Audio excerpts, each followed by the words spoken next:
안녕하세요, 여러분.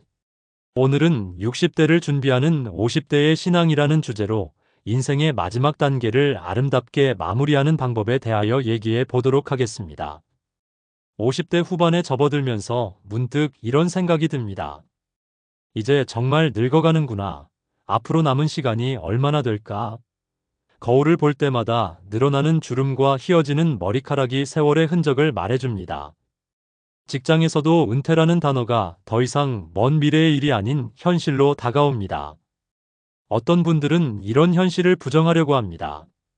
젊게 보이려고 노력하고 나이를 숨기려고 하며 여전히 20-30대처럼 살려고 애씁니다. 하지만 시간의 흐름을 막을 수는 없습니다. 오히려 이 변화를 자연스럽게 받아들이고 지혜롭게 준비하는 것이 현명한 선택입니다. 성경은 인생의 각 단계마다 하나님의 특별한 계획과 목적이 있다고 말씀합니다. 50대에서 60대로 넘어가는 이 시기 또한 하나님의 섭리 안에서 매우 중요한 전환점입니다. 단순히 늙어간다는 부정적 관점이 아니라 더 깊은 영적 성숙과 지혜를 얻어가는 축복의 시기로 바라봐야 합니다. 오늘 이 시간에는 성경적 관점에서 60대를 어떻게 준비해야 하는지, 인생의 마지막 단계를 어떻게 아름답고 의미 있게 마무리할 수 있는지 함께 살펴보고자 합니다. 이것은 단순한 노후 준비가 아닙니다. 영적으로 성숙한 신앙인으로서 생의 마지막 장을 하나님께 영광 돌리며 써내려가는 것입니다. 제일 먼저 은퇴를 하나님의 새로운 부르심으로 받아들여야 합니다.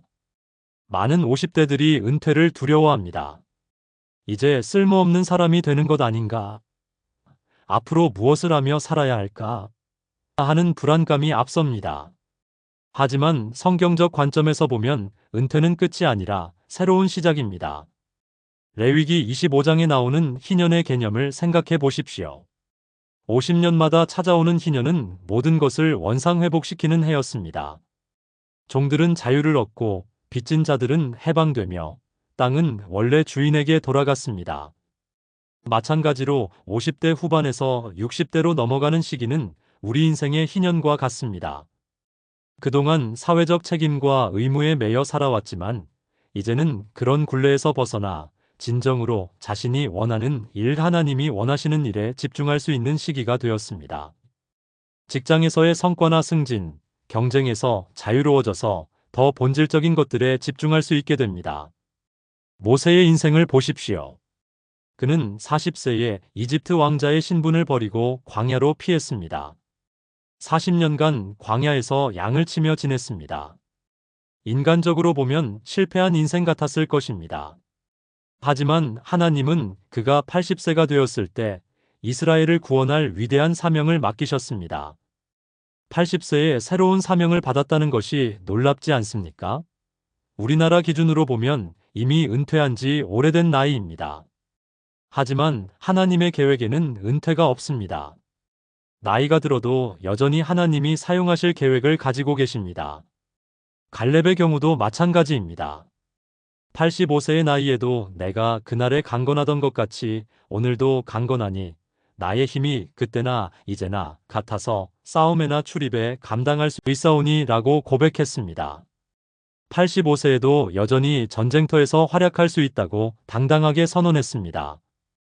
이처럼 성경은 나이를 제한으로 보지 않습니다. 오히려 경험과 지혜가 쌓인 나이에 더 큰 일을 감당할 수 있다고 봅니다. 따라서 은퇴를 부정적으로 볼 필요가 없습니다. 그렇다면 은퇴 후에는 어떤 사명을 감당할 수 있을까요? 첫째, 지혜의 전수자가 될 수 있습니다. 수십 년간의 인생 경험과 신앙 경험을 다음 세대에게 전해줄 수 있습니다.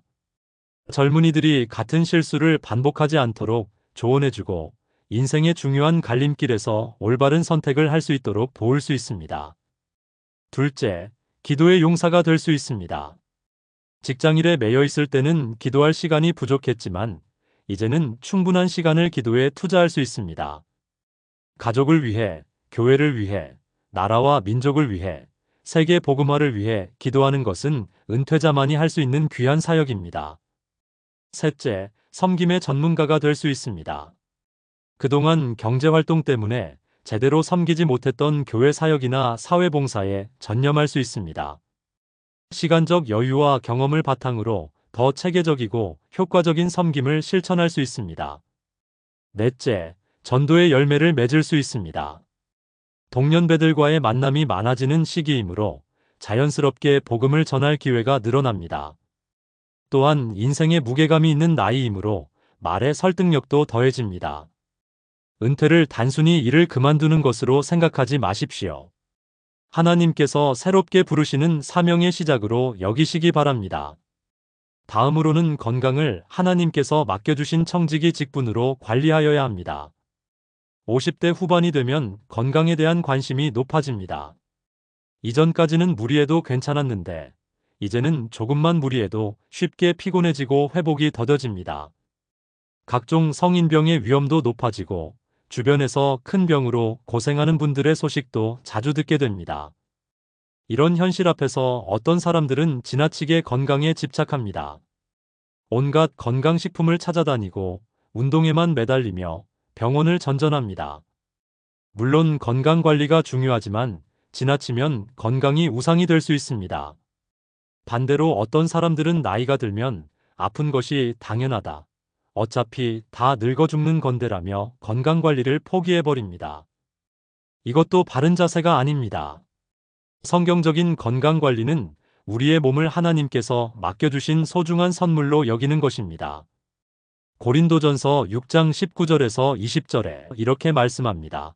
너희 몸은 너희가 하나님께로부터 받은 바 너희 가운데 계신 성령의 전인 줄을 알지 못하느냐. 너희는 너희 자신의 것이 아니라 값으로 산 것이 되었으니 그런즉 너희 몸으로 하나님께 영광을 돌리라. 우리의 몸은 우리 소유가 아니라 하나님의 소유입니다. 하나님께서 우리에게 맡겨주신 것을 잘 관리해야 할 책임이 있습니다. 이것을 청지기 직분이라고 할 수 있습니다.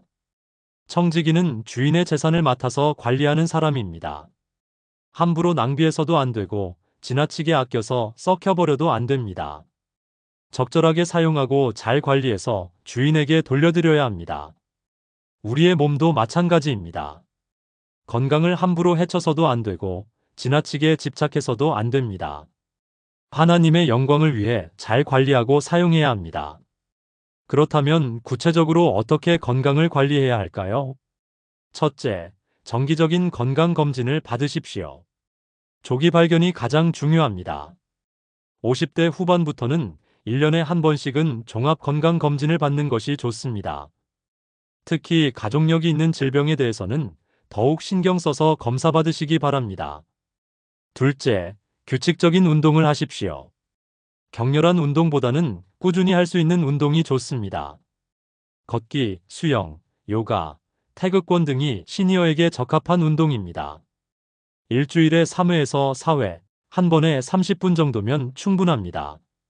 셋째, 균형 잡힌 식사를 하십시오. 자극적인 음식보다는 담백한 음식을, 과식보다는 적당량을 드시기 바랍니다. 특히 나트륨과 당분 섭취를 줄이고 신선한 채소와 과일을 충분히 드시는 것이 중요합니다. 넷째, 충분한 수면을 취하십시오. 나이가 들수록 숙면을 취하기 어려워지지만 그래도 하루 6시간에서 7시간은 자려고 노력해야 합니다. 잠들기 전에 따뜻한 물로 목욕을 하거나 차분한 음악을 듣거나 성경을 묵상하는 것이 도움이 됩니다. 다섯째, 스트레스를 잘 관리하십시오. 스트레스는 만병의 근원이라고 할 만큼 건강에 해롭습니다. 기도와 말씀 묵상을 통해 마음의 평안을 유지하고 좋은 사람들과의 만남을 통해 스트레스를 해소하시기 바랍니다. 여섯째, 나쁜 습관은 끊으십시오. 담배는 당연히 끊어야 하고 과도한 음주도 피해야 합니다. 50대 후반이 되면 회복력이 떨어지므로 젊었을 때보다 더욱 조심해야 합니다. 하지만 가장 중요한 것은 건강의 주관자가 하나님이시라는 것을 인정하는 것입니다. 아무리 건강 관리를 잘해도 병에 걸릴 수 있고 사고를 당할 수도 있습니다. 그럴 때 원망하거나 절망하지 말고 하나님의 뜻을 구하며 순종하는 마음을 가져야 합니다. 다니엘서 3장의 사드락, 메삭, 아벳느고의 고백을 기억하십시오. 우리가 섬기는 우리 하나님이 우리를 극렬히 타는 풀무불 가운데에서 능히 건져내시겠고 왕의 손에서도 건져내시리이다. 그렇게 하지 아니하실지라도 왕이여 우리가 왕의 신들을 섬기지도 아니하고 왕이 세우신 금 신상에게 절하지도 아니할 줄을 아옵소서. 다니엘 3장 17절에서 18절 말씀입니다. 그렇게 하지 아니하실지라도라는 부분이 중요합니다. 하나님이 건강을 지켜주시면 감사하지만 설사병이 와도 하나님을 신뢰하겠다는 믿음입니다. 욥의 고백도 마찬가지입니다. 주신 이도 여호와시요 거두신 이도 여호와시오니 여호와의 이름이 찬송을 받으실지니이다. 욥 1장 21절 건강을 주신 분도 하나님이시고 때가 되면 거두실 분도 하나님이십니다. 우리는 그저 맡겨주신 것을 잘 관리하다가 때가 되면 깨끗하게 돌려드리면 됩니다. 다음은 경제적 준비를 믿음의 관점에서 접근하여야 합니다. 50대 후반이 되면 노후 경제에 대한 걱정이 커집니다. 연금만으로는 부족할 텐데 의료비가 많이 들면 어쩌지? 자녀들에게 부담을 주고 싶지 않은데 하는 걱정들이 끊이지 않습니다.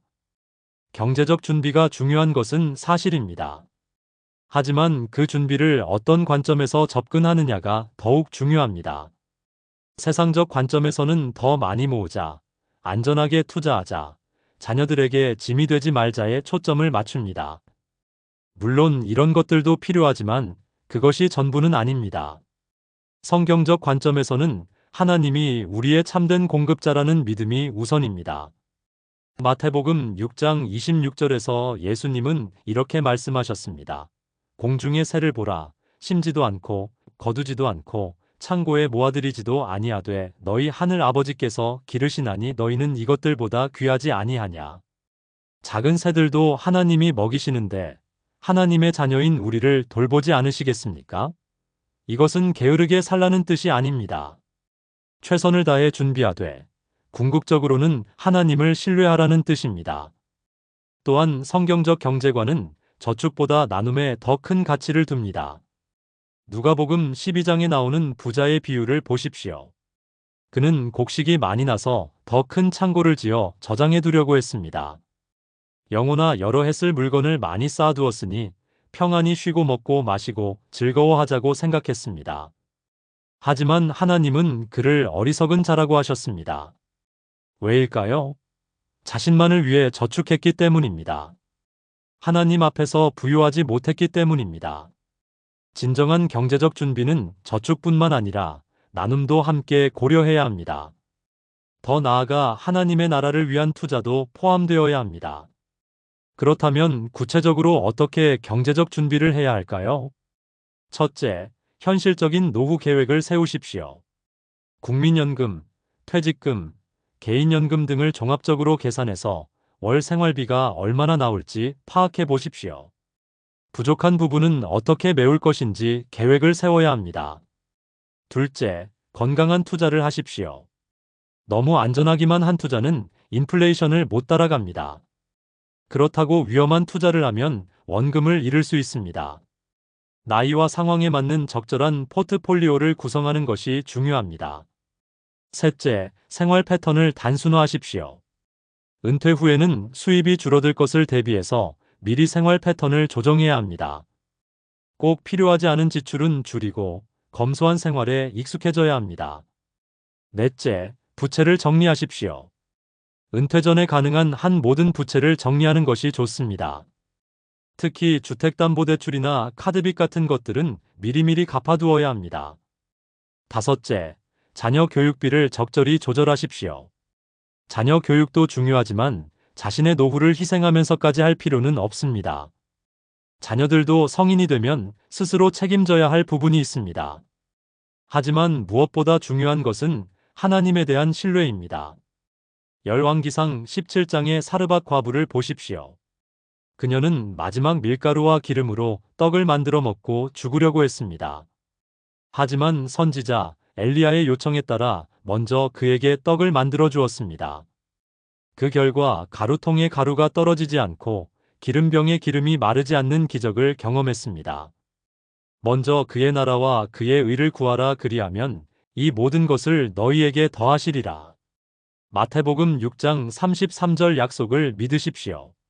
하나님을 첫째 자리에 두고 하나님의 일을 우선시할 때 모든 필요한 것들을 채워주신다는 약속입니다. 실제로 많은 신앙의 선배들이 이런 경험을 했습니다. 11조와 헌금을 성실히 드리고 어려운 이웃을 돕고 하나님의 나라를 위해 투자한 분들이 오히려 경제적으로도 더 안정적인 노후를 보내는 경우가 많습니다. 물론 이것을 기복주의로 오해해서는 안 됩니다. 믿음이 좋으면 반드시 부자가 된다는 뜻이 아닙니다.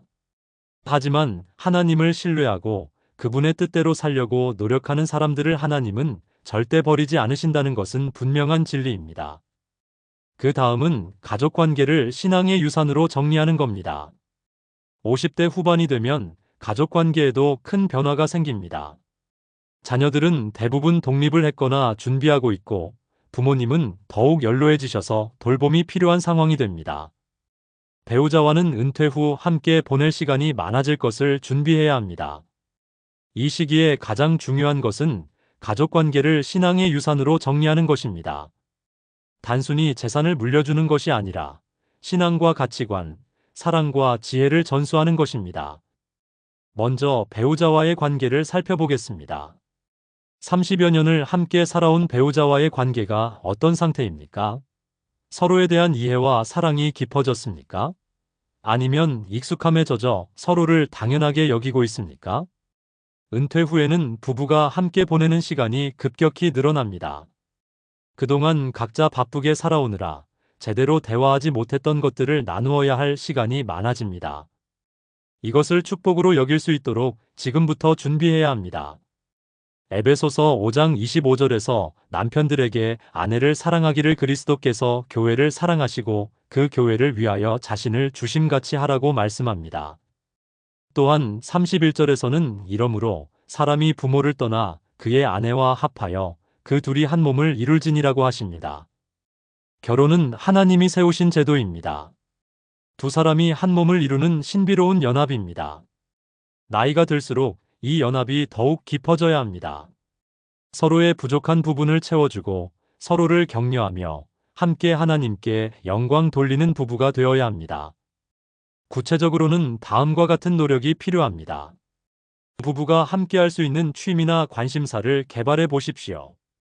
등산, 여행, 독서, 원예 등 무엇이든 좋습니다. 중요한 것은 함께 즐길 수 있다는 것입니다. 서로의 꿈과 계획을 나누어 보십시오. 은퇴 후에 하고 싶은 일, 가보고 싶은 곳, 배우고 싶은 것 등을 서로 이야기하고 가능한 한 함께 계획을 세워 보십시오. 과거의 상처나 오해가 있다면 정리하십시오. 서로 용서하고 화해하며 새로운 마음으로 시작할 수 있도록 해야 합니다. 다음으로 자녀들과의 관계입니다. 50대 후반에 부모를 둔 자녀들은 대부분 20대 후반에서 30대 초반일 것입니다. 사회초년생이거나 결혼을 준비하는 나이입니다. 이 시기에 자녀들에게 가장 필요한 것은 부모의 인정과 격려입니다. 하지만 많은 부모들이 이 시기에 오히려 자녀들을 더 간섭하고 걱정합니다. 좋은 직장에 들어가야 한다. 좋은 사람과 결혼해야 한다. 손자를 언제 낳을 것인가 등등. 이런 간섭은 오히려 자녀들과의 관계를 악화시킬 수 있습니다. 신명기 6장 6절에서 7절의 말씀을 보십시오. 오늘 내가 내게 명하는 이 말씀을 너는 마음에 새기고 내 자녀에게 부지런히 가르치며 집에 앉았을 때에든지 길을 갈 때에든지 누워있을 때에든지 일어날 때에든지 이 말씀을 강론할 것이며 부모가 자녀에게 전해줄 가장 큰 유산은 하나님의 말씀이고 신앙입니다. 세상적인 성공도 중요하지만 그보다 더 중요한 것은 하나님을 경외하는 마음과 올바른 가치관입니다. 자녀들에게 신앙의 유산을 전하는 방법들을 살펴보겠습니다. 먼저 본을 보여주십시오. 말로만 신앙을 가르치는 것이 아니라 삶으로 보여주는 것이 가장 효과적입니다. 부모가 하나님을 사랑하고 이웃을 섬기는 모습을 보면서 자란 자녀들은 자연스럽게 그런 가치관을 갖게 됩니다. 자신의 신앙 간증을 들려주십시오. 어떻게 하나님을 만났는지, 어려운 시절에 어떻게 하나님의 도우심을 받았는지, 신앙 때문에 어떤 변화가 있었는지 등을 솔직하게 나누어 주십시오. 함께 기도하는 시간을 가져보십시오. 자녀들의 앞길을 위해 함께 기도하고 그들의 고민과 어려움을 함께 하나님께 아뢰십시오. 강요하지는 마십시오. 신앙은 강제로 심어지는 것이 아닙니다. 사랑과 인내로 기다리면서 성령님께서 역사하시기를 기도해야 합니다. 부모님과의 관계도 중요합니다. 50대 후반이 되면 부모님은 70대에서 80대가 되십니다. 건강이 예전 같지 않고 우리의 돌봄이 필요한 시기입니다. 이 시기에 어떻게 부모님을 섬기느냐가 우리 자녀들에게 큰 교육이 됩니다. 출애굽기 20장 12절의 계명을 기억하십시오. 내 부모를 공경하라 그리하면 내 하나님 여호와가 내게 준 땅에서 내 생명이 길리라. 부모를 공경하는 것은 단순한 도덕이 아니라 하나님의 명령입니다. 그리고 이것은 축복의 약속이 따르는 유일한 계명이기도 합니다. 부모님을 섬기는 구체적인 방법들. 정기적으로 안부를 확인하십시오. 전화든 방문이든 꾸준히 안부를 묻고 필요한 것이 있는지 확인해야 합니다. 건강 관리를 도와드리십시오. 정기검진을 받도록 도와드리고 약을 제때 드시는지 확인하며 응급 상황에 대비한 계획을 세워두십시오. 마음의 외로움을 달래드리십시오. 나이가 들수록 외로움을 많이 느끼십니다. 대화 상대가 되어드리고 옛날 이야기를 들어드리며 함께 시간을 보내십시오. 영적인 돌봄도 해드리십시오. 부모님이 신앙을 갖고 계시다면 함께 예배드리고 기도하는 시간을 가져보십시오. 아직 신앙을 갖지 못하셨다면 자연스럽게 복음을 전해드릴 기회를 만들어 보십시오. 이렇게 가족관계를 신앙의 유산으로 정리할 때 우리는 단순히 나이 든 것이 아니라 영적으로 성숙한 어른이 됩니다. 그리고 이런 모습이 다음 세대에게 좋은 본보기가 될 것입니다. 다음은 교회에서의 역할 변화를 지혜롭게 준비하여야 합니다. 50대 후반이 되면 교회에서의 위치와 역할도 변화합니다. 그동안 중간 관리자 역할을 했다면 이제는 원로의 자리로 옮겨가는 시기입니다. 이 변화를 어떻게 받아들이고 준비하느냐가 앞으로의 교회 생활을 좌우할 수 있습니다. 먼저 리더십의 변화를 이해해야 합니다. 젊었을 때의 리더십은 주로 카리스마와 추진력에 기반했습니다. 앞장서서 끌고 가는 스타일의 리더십이었죠. 하지만 나이가 들수록 리더십의 스타일이 달라져야 합니다. 시니어 리더십은 지혜와 경험에 기반합니다. 앞장서서 끌고 가기보다는 뒤에서 받쳐주고 조언하는 역할이 더 중요해집니다. 젊은 리더들이 실수하지 않도록 도와주고 어려울 때 격려해주며 교회의 전통과 가치를 전수해주는 것이 주된 역할이 됩니다.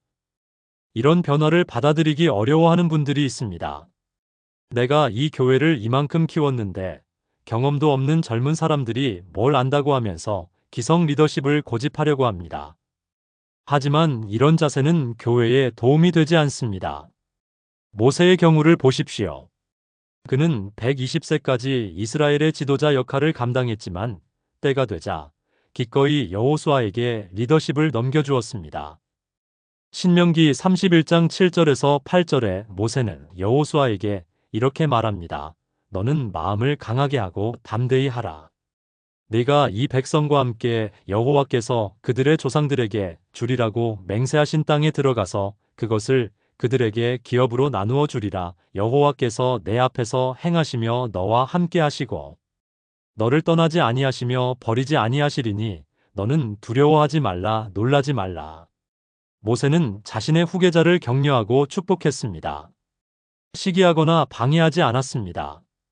이것이 성숙한 리더의 모습입니다. 바울도 마찬가지였습니다.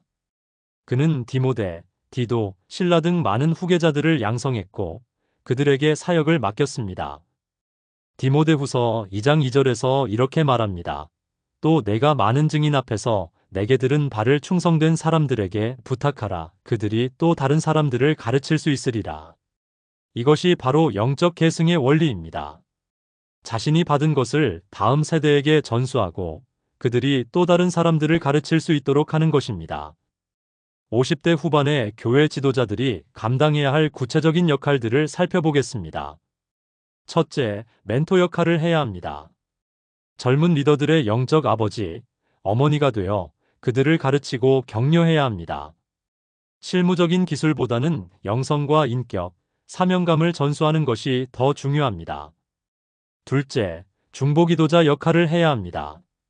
그동안은 직접 뛰어다니며 사역했지만 이제는 뒤에서 기도로 받쳐주는 역할이 더 중요해집니다. 목회자를 위해, 교회를 위해, 각 부서를 위해 간절히 기도하는 것입니다. 셋째, 상담자 역할을 해야 합니다. 인생의 경험이 풍부하므로 어려움에 처한 성도들을 상담하고 조언해 줄 수 있습니다.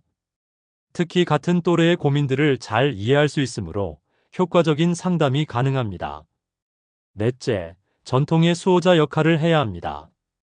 교회의 역사와 전통을 기억하고 있는 산증인으로서 교회의 정체성을 지켜나가는 역할을 해야 합니다.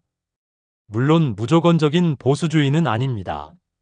변해야 할 것은 변화돼, 지켜야 할 본질은 지키는 지혜가 필요합니다. 다섯째, 화목의 중재자 역할을 해야 합니다. 교회 안에 갈등이나 분쟁이 생겼을 때 지혜롭게 중재하고 화해시키는 역할을 할 수 있습니다.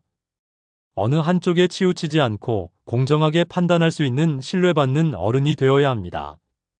이런 역할 변화를 준비하려면 다음과 같은 것들이 필요합니다. 겸손함을 기르십시오. 나이와 경험이 많다고 해서 모든 것을 다 안다고 생각해서는 안 됩니다. 젊은 세대로부터 배울 것도 많이 있습니다. 포용력을 넓히십시오. 자신과 다른 의견이나 방식을 쉽게 비판하지 말고 가능한 한 이해하고 수용하려고 노력해야 합니다. 계속 공부하십시오. 시대가 빠르게 변하고 있으므로 새로운 것들을 계속 배워야 합니다. 특히 젊은 세대의 문화와 언어를 이해하려고 노력해야 합니다. 영성을 깊게 하십시오. 직분이나 업무보다는 하나님과의 관계에 더 집중해야 합니다. 말씀 묵상과 기도 생활을 더욱 깊게 해나가야 합니다.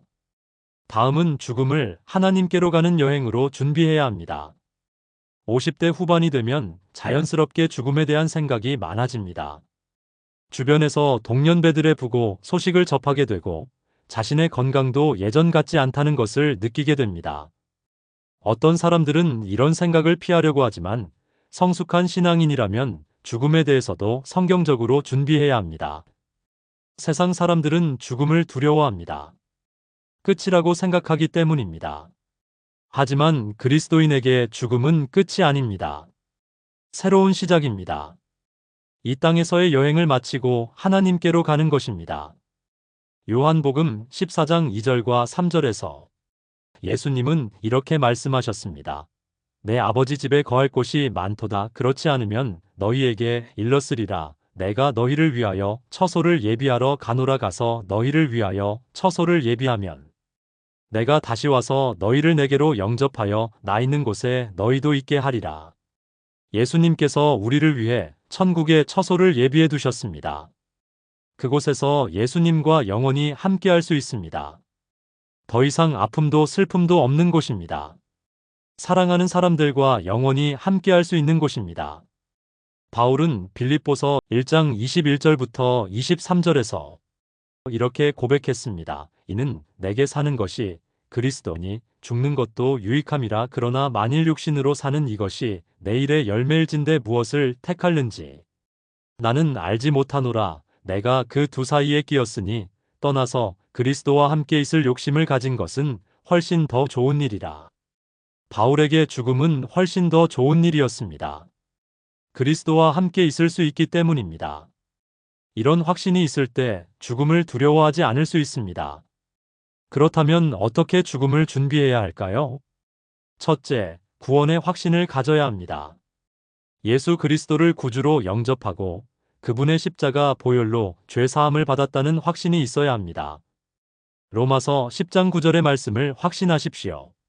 네가 만일 내 입으로 예수를 주로 시인하며 또 하나님께서 그를 죽은 자 가운데서 살리신 것을 내 마음에 믿으면 구원을 받으리라. 둘째, 회개할 것은 회개하고 정리해야 합니다. 아직 용서받지 못한 죄가 있다면 하나님께 회개하십시오. 또한 다른 사람과의 관계에서 정리해야 할 것들이 있다면 미루지 말고 정리하십시오.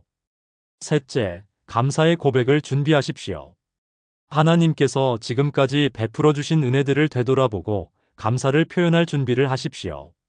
스데반이 순교할 때도 주 예수여 내 영혼을 받으시옵소서라고 감사의 고백을 했습니다. 넷째, 유언을 준비하십시오.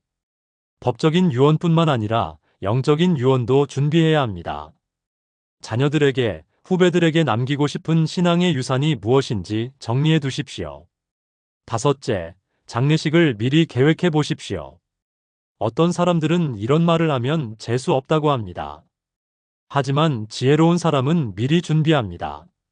어떤 찬송을 불러달라고 할 것인지, 어떤 말씀으로 설교해달라고 할 것인지, 자신의 신앙 간증을 어떻게 나누어 달라고 할 것인지 등을 미리 생각해 두는 것이 좋습니다.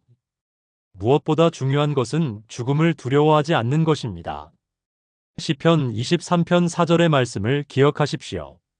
내가 사망의 음침한 골짜기로 다닐지라도 해를 두려워하지 않을 것은 주께서 나와 함께 하심이라. 주의 지팡이와 막대기가 나를 안위하시나이다. 죽음의 골짜기를 혼자 지나가는 것이 아닙니다. 주님께서 함께 하십니다. 주님이 손을 잡고 인도해 주십니다. 그러므로 두려워할 것이 없습니다. 또한 죽음은 이별이 아니라 재회입니다.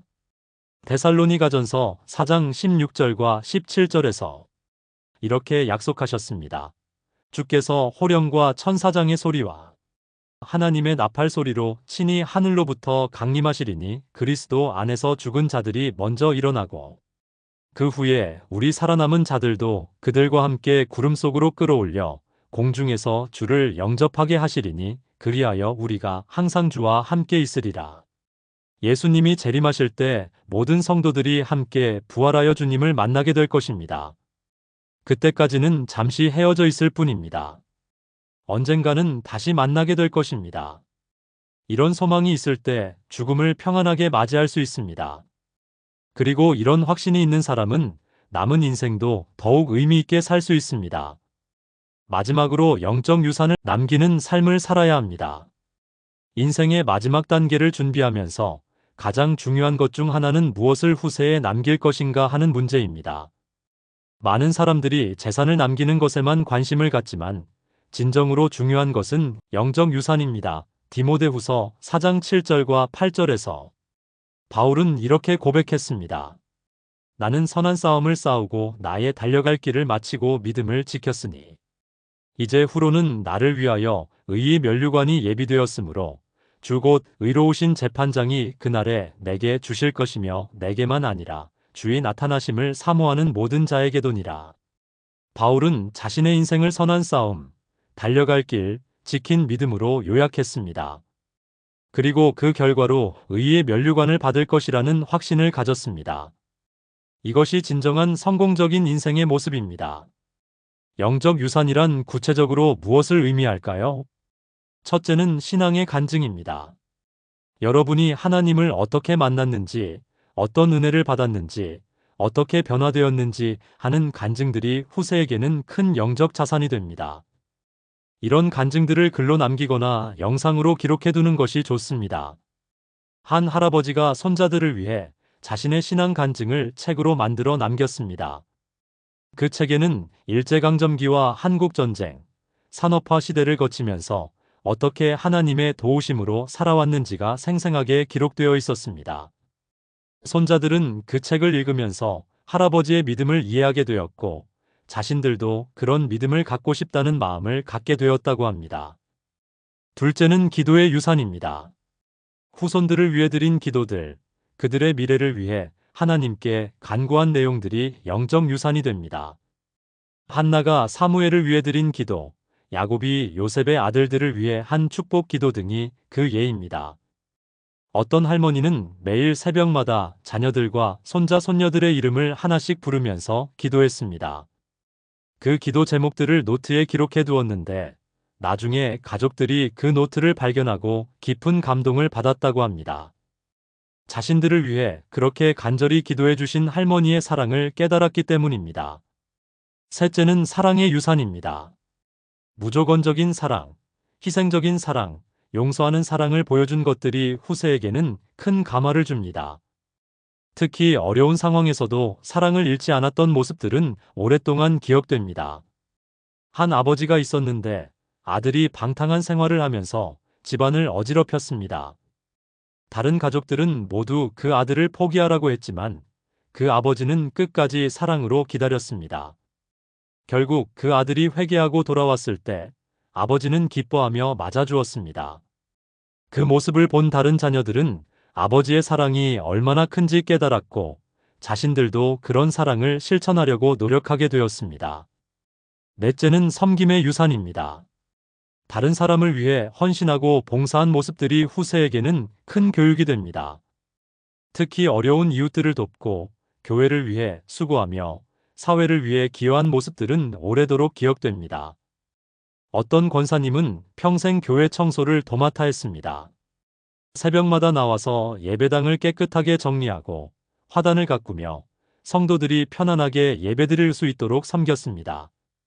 그 모습을 보고 자란 자녀들은 어머니의 섬김을 본받아 자신들도 교회와 이웃을 섬기는 삶을 살게 되었습니다. 다섯째는 지혜의 유산입니다. 인생을 살아가면서 얻은 지혜와 교훈들을 후세에게 전해주는 것입니다. 실패를 통해 배운 것들, 성공의 비결, 인간관계의 노하우, 신앙생활의 팁 등이 모두 소중한 지혜의 유산이 됩니다. 이런 영적 유산을 남기기 위해서는 어떤 준비가 필요할까요? 먼저 의식적으로 기록하는 습관을 기르십시오. 중요한 경험들, 감동적인 순간들, 깨달은 진리들을 글로 남겨두십시오. 일기를 쓰거나 블로그를 운영하거나 편지를 쓰는 것도 좋은 방법입니다. 가족들과 대화하는 시간을 많이 가지십시오. 식사 시간이나 가족 모임 때 자신의 경험담을 들려주고 인생의 지혜를 나누어 주십시오. 이런 대화들이 자연스럽게 영적 유산이 됩니다.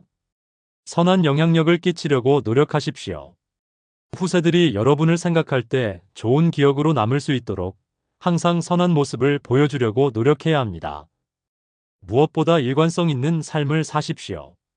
말과 행동이 일치하고 어려울 때나 좋을 때나 변하지 않는 신앙의 모습을 보여주는 것이 가장 큰 영적 유산이 됩니다. 사랑하는 50대 여러분, 오늘 우리는 60대를 준비하는 신앙적 자세에 대해 함께 생각해 보았습니다. 은퇴를 새로운 부르심으로 받아들이고 건강을 청지기 직분으로 관리하며 경제적 준비를 믿음의 관점에서 접근하고 가족 관계를 신앙의 유산으로 정리하면 교회에서의 역할 변화를 지혜롭게 준비하고 죽음을 하나님께로 가는 여행으로 준비하며 영적 유산을 남기는 삶을 사는 것까지 살펴보았습니다.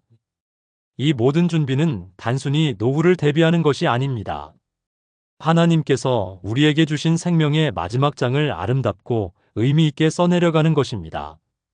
세상은 늙음을 쇠퇴로, 은퇴를 끝으로 여기지만 우리에게는 더 깊은 영적 성숙과 풍성한 결실의 시기가 기다리고 있습니다. 전도서 12장 1절의 말씀을 기억하십시오.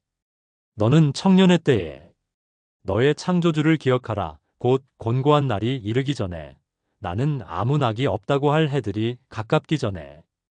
비록 이 말씀이 청년에게 주신 것이지만 50대인 우리에게도 적용할 수 있습니다.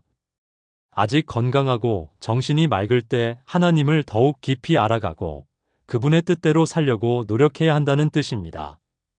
앞으로 10여 년 후 60대가 되었을 때 우리는 어떤 모습일까요? 단순히 늙어서 소외된 사람이 될 것입니까? 아니면 지혜롭고 성숙한 신앙인으로서 존경받는 어른이 될 것입니까? 그것은 지금부터 어떻게 준비하느냐에 달려 있습니다. 성경에 나오는 믿음의 선진들을 보십시오. 아브라함은 175세까지 살면서 마지막까지 하나님을 신뢰했습니다. 모세는 120세에 죽을 때까지 그의 눈이 흐리지 아니하였고 그의 기력이 쇠하지 아니하였더라고 기록되어 있습니다. 여호수아는 110세까지 이스라엘을 지혜롭게 인도했습니다. 이들의 공통점은 무엇입니까? 나이가 들어서도 하나님에 대한 믿음을 잃지 않았다는 것입니다. 오히려 나이가 들수록 더 성숙한 믿음을 가졌습니다. 그리고 그 믿음으로 다음 세대에게 큰 감화를 끼쳤습니다. 우리도 그런 사람들이 될 수 있습니다. 60대, 70대, 80대가 되어도 여전히 하나님을 사랑하고 사람들을 섬기며 영적인 영향력을 끼치는 사람들이 될 수 있습니다. 그러기 위해서는 지금부터 준비해야 합니다. 오늘 이 시간에 나눈 내용들을 실제로 실천해 보시기 바랍니다. 먼저 은퇴에 대한 관점을 바꾸십시오. 끝이 아니라 새로운 시작으로, 의무에서의 해방이 아니라 새로운 사명으로 여기십시오. 하나님께서 60대 이후에 어떤 일을 맡기실지 기대하는 마음으로 준비하십시오. 건강 관리를 소홀히 하지 마십시오. 하나님께서 맡겨주신 몸을 잘 관리하는 것이 청지기로서의 책임입니다. 정기검진, 적절한 운동, 균형 잡힌 식사, 충분한 수면을 통해 건강한 60대를 준비하십시오. 경제적 준비도 믿음 안에서 지혜롭게 하십시오. 염려하지는 말되 준비는 철저히 하고 저축도 하되 나눔도 잊지 마십시오. 무엇보다 하나님을 신뢰하는 마음을 잃지 마십시오. 가족들과의 관계를 더욱 깊게 하십시오. 배우자와는 동반자로서 더 가까워지고 자녀들에게는 신앙의 유산을 전하며 부모님께는 효도로 보답하십시오. 이런 관계들이 60대 이후의 삶을 더욱 풍성하게 만들어줄 것입니다. 교회에서의 역할 변화도 자연스럽게 받아들이십시오. 리더에서 멘토로, 실무자에서 조언자로, 앞장서는 사람에서 뒤에서 받쳐주는 사람으로의 변화를 두려워하지 마십시오. 이런 변화가 오히려 더 큰 영향력을 끼칠 수 있는 기회가 됩니다. 죽음에 대해서도 성경적으로 준비하십시오. 두려워하지 말고 하나님께로 가는 여행으로 여기십시오. 구원의 확신을 가지고 감사의 고백을 준비하며 영적 유언을 정리해 두십시오. 무엇보다 영적 유산을 남기는 삶을 사십시오. 재산보다 더 귀한 것은 신앙입니다. 돈보다 더 소중한 것은 사랑입니다. 지위보다 더 중요한 것은 섬김입니다. 이런 가치들을 다음 세대에게 물려줄 수 있도록 지금부터 실천하십시오. 마지막으로 시편 71편 17절과 18절의 말씀으로 우리의 다짐을 정리하고 싶습니다. 하나님이여 나를 어려서부터 교훈하셨으므로 내가 지금까지 주의 기이한 일들을 전하였나이다. 하나님이여 내가 늙어 백발이 될 때에도 나를 버리지 마시며 내가 주의 힘을 후대에 전하고 주의 능력을 장래의 모든 사람에게 전하기까지 나를 버리지 마소서. 이것이 50대인 우리의 고백이 되어야 합니다. 지금까지 하나님의 교훈과 은혜로 살아왔으니 이제 그것을 후대에 전하는 것이 우리의 사명입니다.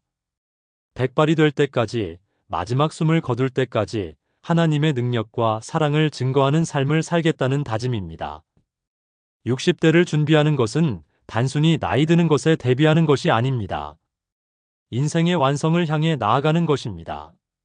하나님께서 주신 생명을 온전히 다 사용해서 마지막에는 잘했다, 선하고 충성된 종아라는 칭찬을 들을 수 있도록 준비하는 것입니다.